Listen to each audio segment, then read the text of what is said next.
Вы смотрите информационную программу «Итоги дня». Расскажу о самых заметных событиях уходящего дня. С вами Марфирина Алексеева. Добрый вечер. В Якутии с июня возобновят субсидированные авиаперелеты по 14 арктическим маршрутам.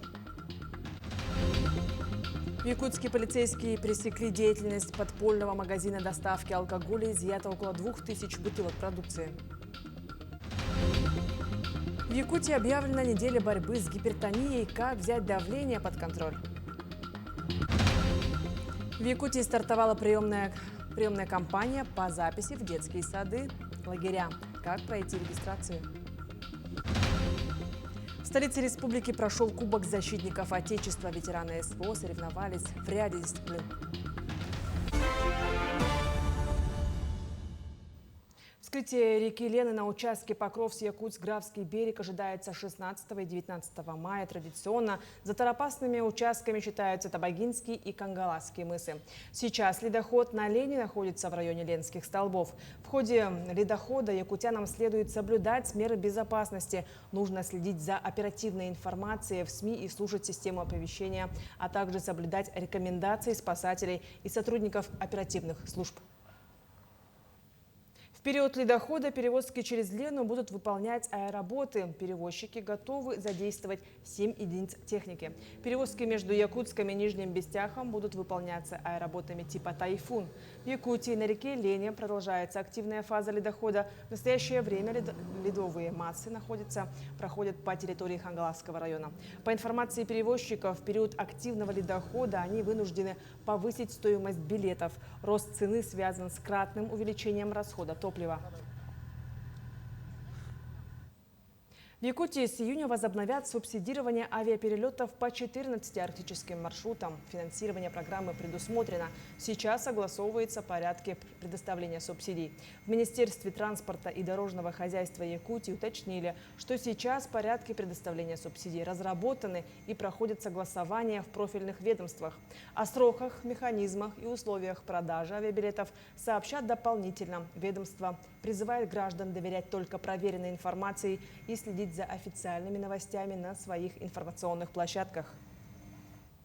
Проблемы развития местного производства и возможные налоговые изменения – эти и другие вопросы обсудили на заседании Координационного совета с участием главы республики Айсена Николаева.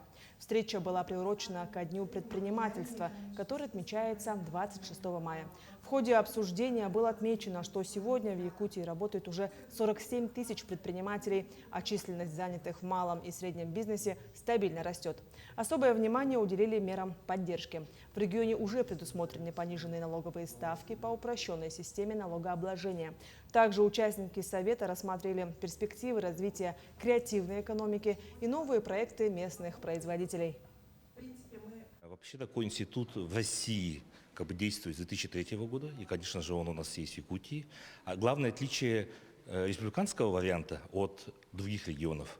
Конкретно у нас в республике его возглавляет сам глава. Это показывает именно внимание и чуткость к развитию предпринимательства. В прошлом году мы поменяли состав, обновились, так как экономика республики меняется. Если раньше предприниматели ассоциировались только с торговлей, то сейчас у нас возникли новые отрасли. В Якутске обсудили темпы переселения граждан из аварийного жилья. На сегодня в республике остаются несданными 15 домов, строительство которых ведется в 14 районах. Как сообщил первый зампредседателя правительства Якутии Дмитрий Садовников, с рядом подрядчиков контракты уже расторгнуты. По фактам срыва сроков строительства работают надзорные органы. Возбужден ряд уголовных дел. Несмотря на это, программа переселения продолжается. Добросовестные строительные компании завершают возведение жилья для будущих новоселов. Есть объекты, которых к сроку не завершим, по ним уже надзорные органы занимаются, возбужден ряд уголовных дел. Ну и это, можно сказать, грозит всем тем людям, которые сегодня не завершили и идут в вялотекущем режиме. Поэтому здесь, как говорится, хотелось бы, конечно, чтобы они объекты завершили, и более, как говорится, скажем, мера наказания у них была более-менее такой, скажем, меньше.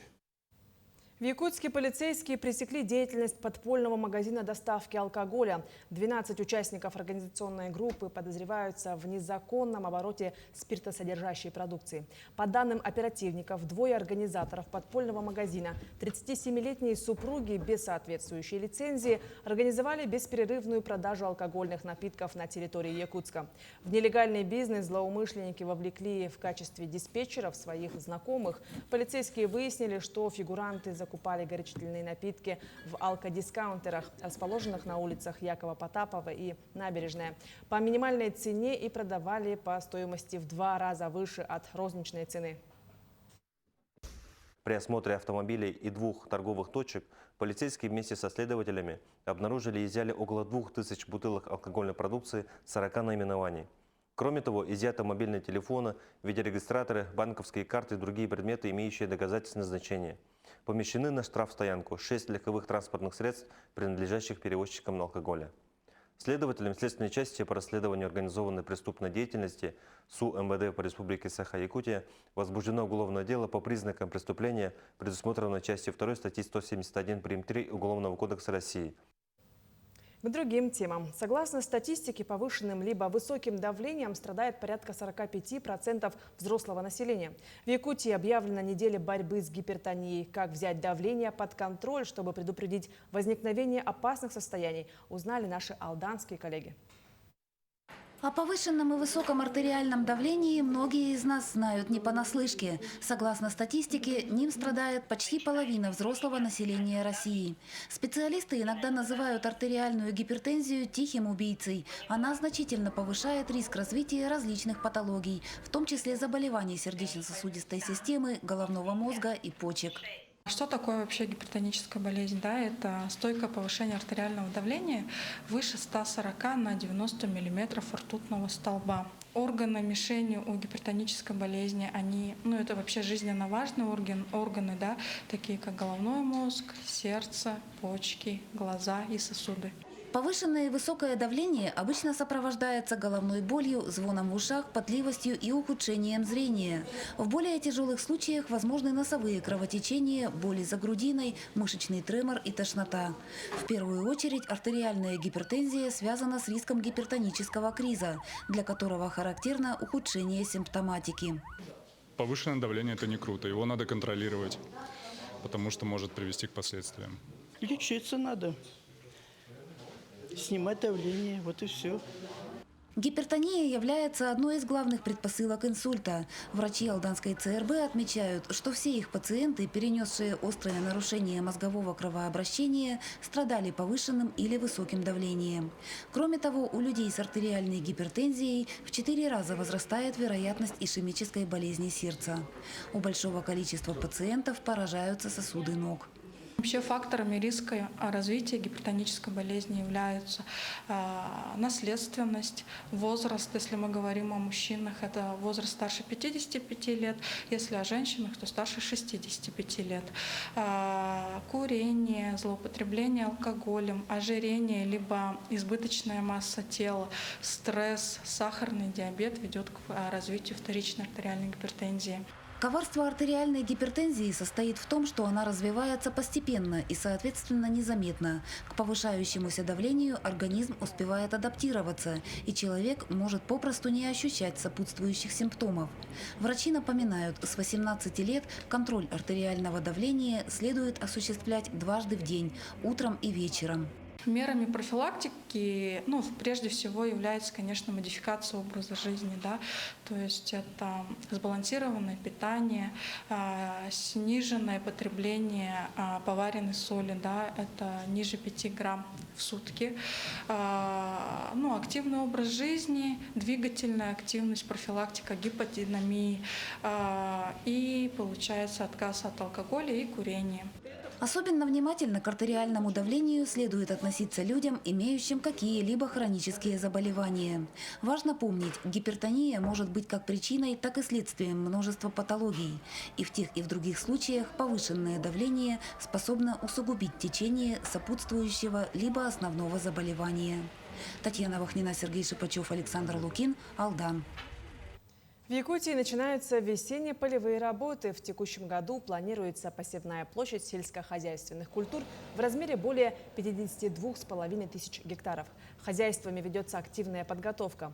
Внесено 8484 тонны органических удобрений. Завершено укрытие весенне-летних теплиц на площади 195 тысяч квадратных метров. Обеспеченность семенными материалами составляет: зерновые культуры 85% от плана, многолетние травы 69% от плана, семенной картофель 54%. С началом речной навигации планируется обеспечить доставку оставшихся объемов семян и удобрений во все хозяйства. Одна из старейших организаций региона «Сахафармация» отмечает свой вековой юбилей. К празднику решили подойти символично. На территории онкологического диспансера стартовала акция высадки 100 деревьев. На мероприятии побывала и моя коллега Надежда Саханская. Посадка 100 деревьев именно таким символичным событием начинается и знаменуется юбилей Сахафармации. Здесь 20 елей сибирских. Впоследствии появится еще и 80 акаций. Ну а право посадить первые саженцы дали, конечно, выдающимся представителям отрасли здравоохранения и ветеранам. По замыслу организаторов, новый сквер не только украсит территорию диспансера, но и создаст более комфортную и успокаивающую атмосферу для пациентов, проходящих лечение. И сегодняшняя акция наша приурочена к столетию. Мы даем старт нашим мероприятиям и будем высаживать на территории онкологического диспансера 100 деревьев. Это 20 елей и 80 акаций. За век работы компания прошла большой путь. От небольшой аптеки до крупной сети, обеспечивающей жителей республики лекарственными препаратами и товарами для здоровья. На сегодняшний день Сахафармация выполняет очень большую функцию, которая направлена как раз у нас по обеспечению льготными лекарственными препаратами. Особое символическое значение акции подчеркивает и сама идея посадки. Дерево – древний и универсальный символ жизни, роста и возрождения. Не забыли и про преемственность поколений. С этими саженцами у нас растет и развивается здоровье наших жителей Якутии. Пусть еще 100 лет, еще не одну сотню лет будет развиваться и вместе работать во благо развития республики. Зеленые саженцы, которые со временем вырастут в высокие деревья, будут напоминать о том, что жизнь продолжается, крепнет и расцветает даже после самых тяжелых испытаний. Этот живой памятник, созданный в честь юбилея организации, призван дарить поддержку и вдохновение всем, кто проходит лечение. Надежда Саханская, Нюргун Старостин, Якутск. В Якутии стартовала приемная кампания по записи в детские лагеря. Родители могут подать заявления как очно, так и онлайн. В рамках старта кампании в лагере «Сосновый Бор» прошел сбор заявлений и консультаций. Подробнее о регистрации записи в сюжете далее. Более 150 родителей еще с раннего утра встали в очередь для записи своих детей в детские лагеря. Педагоги и ответственные специалисты лагеря подробно объяснили о создании и подаче заявления на смены в детские оздоровительные площадки, в том числе и их лагеря – «Сосновый Бор», «Кескиль» и «Энергетик». Всего в этих лагерях предусмотрено 10 смен, а охват составит около 1000 детей. У нас в этом году есть изменения. У нас с 1 июня начинается смена в лагере «Энергетик». Там мы как раз-таки построили 4 быстро возводимые конструкции, которые примут 200 детей. Как раз программы «Орлята России». Эта программа рекомендована Российской Федерацией, Министерством просвещения, для того, чтобы мы могли приобщить малышей. Это первоклассники, приоритетные первоклассники, второклассники, четвертоклассники, начальная школа. Они должны быть приобщены к летнему отдыху в том числе. Ну и образовательной программе. Причем они 2 программы. Это сетевая программа. Первая – это для развития конкретно компетенций, коммуникаций, общения, развития творческих навыков. А вторая – это уже то, что по душе ребенка, профессиональное становление. Заявку можно подать также и через госуслуги. В регионе в рамках этого действует новый сервис «Подбор детского лагеря», который можно найти, написав о записи в детский лагерь виртуальному помощнику Максу. Там же можно будет ознакомиться со всеми действующими площадками для отдыха. Тем не менее, перед этим стоит своевременно проверить наличие данных паспорта и ребенка на госуслугах во избежание ошибок. Для подачи заявлений как очно, так и заочно необходимы паспортные данные, свидетельство о рождении ребенка или его паспорт, медсправка, а также имеющиеся льготы.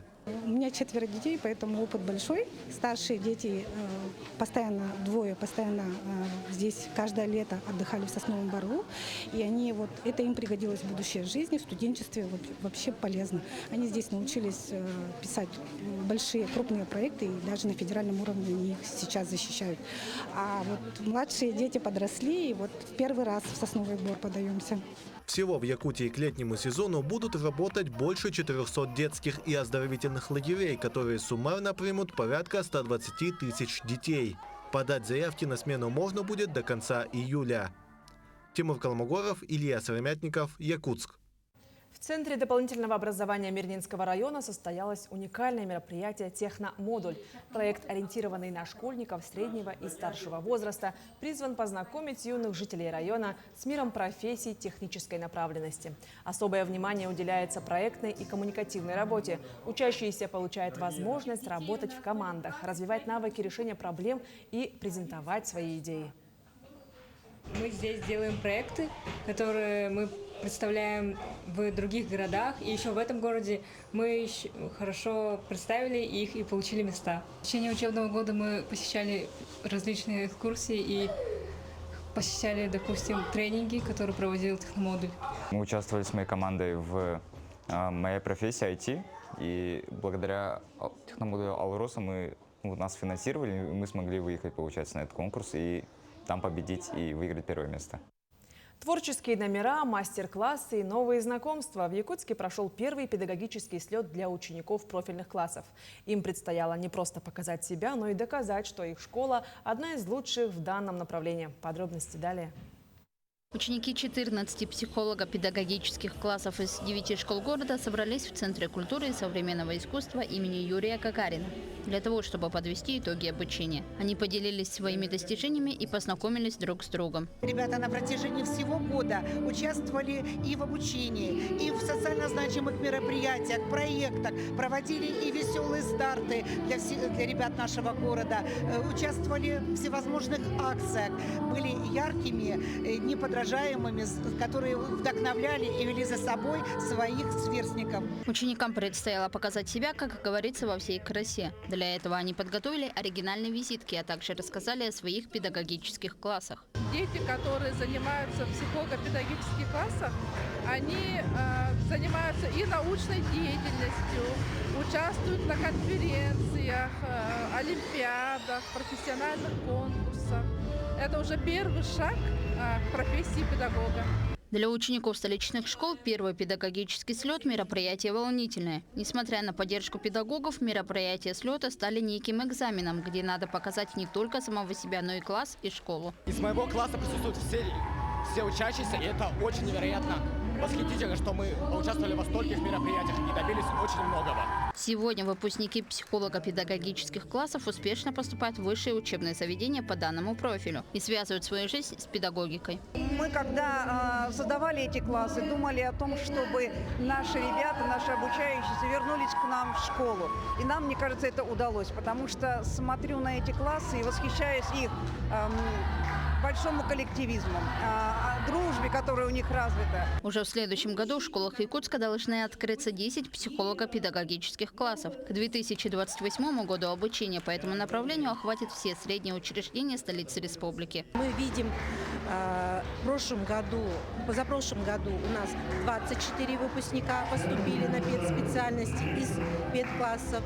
В прошлом году уже 45 обучающихся поступили на педагогические специальности, то в этом году у нас по прогнозу уже больше 60 человек будет выбирать профессию учителя и педагога. По итогам слета ни одна из команд не осталась без номинаций. Ребятам были вручены награды по 4 номинациям. В следующем году слет объединит еще больше учеников психолого-педагогических классов. Вероника Таверская, Семен Семенов, Якутск. Глава Якутии Айсен Николаев поздравил жителей республики с Международным днем семьи. Он назвал семью самым ценным для каждого человека. По его словам, именно в семье обретается духовная сила, любовь к родине и традиции, которые передаются из поколения в поколение. Сегодня в республике насчитывается более 169 тысяч семей, из них свыше 34,5 тысяч многодетные. Создание условий для их благополучия – ключевой приоритет государственной политики Якутии. Сегодня, в Международный день семьи, супружеская пара Лаврентьевых отметила золотую свадьбу. Ровно 50 лет назад в этот знаменательный день Анатолий и Валентина скрепили свою любовь браком. Сегодня у них 2 сыновей и 6 внуков. Валентина Прокопьевна посвятила свою жизнь образовательной сфере и продолжает работать. Анатолий Иннокентьевич служил полковником МВД, а после выхода на пенсию воспитывает младших внуков. За заслуги в воспитании детей, сохранении и укреплении семейных ценностей и традиций юбиляров наградили знаком отличия «Семейная доблесть», который утвердил глава республики Айсен Николаев. Мы познакомились, когда студентами были. Он жил в 12-м корпусе, я в 14-м корпусе, и тогда там постоянно танцы организовывали. Прямо в фойе 1-го этажа, или в 14-м корпусе бегали, или 12-й. Мы там и познакомились. Она, хотя после учебы была в Ущанском, у Лусей преподавателем работала, но все-таки перетянул. 1979 года живем здесь, в городе Якутске. Время пролетает быстро вообще. Военная культура народов Якутии и Сибири – наследие через призму времени. В столице республики состоялась научно-практическая конференция, приуроченная к 75-летию ученого Федора Васильева. Он посвятил свою жизнь исследованиям в области этнографии и палеоэтнографии Сибири, рассматривая военные артефакты как часть традиционной мировоззренческой системы. На конференции открылись 3 выставки. Были представлены несколько реконструкций военных костюмов, печатная машинка ученого и другие личные предметы. Участники обсудили вопросы сохранения исторической памяти и актуализации научного наследия. Мероприятие объединило порядка 100 ученых и специалистов не только из Якутии, но и из других регионов России, а также Казахстана, Кыргызстана и Бельгии. Очень надеемся, что неопубликованные его труды мы издадим. И нам очень приятно, что в нашей работе участвуют не только ученые, музеологи пришли сегодня, кузнецы пришли сегодня, потому что есть тема такая, как реконструкция военного костюма. Поэтому я думаю, что такой диалог очень, скажем, когда участвуют не только ученые, но и люди, которые работают в каких-то индустриях, это только приведет к тому, что появятся очень интересные проекты. В столице республики прошел Кубок защитников Отечества. Соревнования организовали в 3-й раз участники, ветераны СВО, вернувшиеся с передовой с ранениями. Спортсмены продемонстрировали навыки в ряде дисциплин от пауэрлифтинга до настольного тенниса. Подробности расскажем в следующем материале. Попасть в мишень – цель X для большинства спортсменов. Дисциплины, проверяющие меткость, пользуются бешеной популярностью. Видимо, в мужчинах говорят якутские корни и военное прошлое. Ветераны СВО натягивают тетиву, стреляют из ружья и метают ножи. Спорт помогает, развивает, дисциплинирует. Что дома просто так сидеть? То есть, ладно, дом, работа, в принципе. Можно и на тренировки ходить. Там, спортом заниматься, на соревнованиях участвовать. Больше приятно, конечно, на соревнованиях. Таких же ветеранов встретить, боевых действий, с ними посоревноваться. Хотя среди участников есть и опытные атлеты, за плечами которых турниры всероссийского уровня, львиная доля испытывала свои силы впервые. И тут все рады помочь новичкам.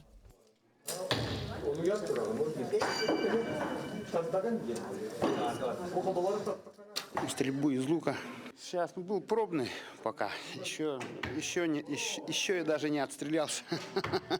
Но наработанное мастерство никуда не деть. Сразу 2 медали кубка завоевал Захар Слепцов. В прошлом году он остановился в шаге от победы на окружных соревнованиях по настольному теннису. А сегодня он уверенно занял 1-е место. И неожиданно для самого себя показал хороший результат в пулевой стрельбе. Я думал, я плохо отстрелялся, потому что я после настольного тенниса побежал. И отдышка не прошла. Я пытался сконцентрироваться, по максимальному точно стрелять. В планах у организаторов расширить географию кубка, чтобы ветераны, не покидая пределы родного Улуса, могли заявить о себе в мире адаптивного спорта. Начнем с таких больших, наверное, районов, посмотрим отклик. И это же не только зависит от наших министерств, это зависит от ребят. Очень много моментов, когда ребята не воспринимают, когда им звонят, нет, зачем. Даже вот у нас есть чемпионы, они говорят, на Россию надо взять. Нет, почему, не смогу. Вот таким, поэтому иногда и не еду. Поэтому надо постараться, чтобы об этом говорили сами же, наверное, ребята тоже. Борьба шла не только за места на пьедестале соревнований. По их итогам лучшие попадут в сборную Якутии. А это прямая дорога на федеральные турниры. Эржена Гармаева, Джулустан Иннокентьев, Нюргун Старостин, Якутск. Таким увидели уходящий день наши корреспонденты. Ну а я с вами прощаюсь. Всего хорошего и до встречи в эфире.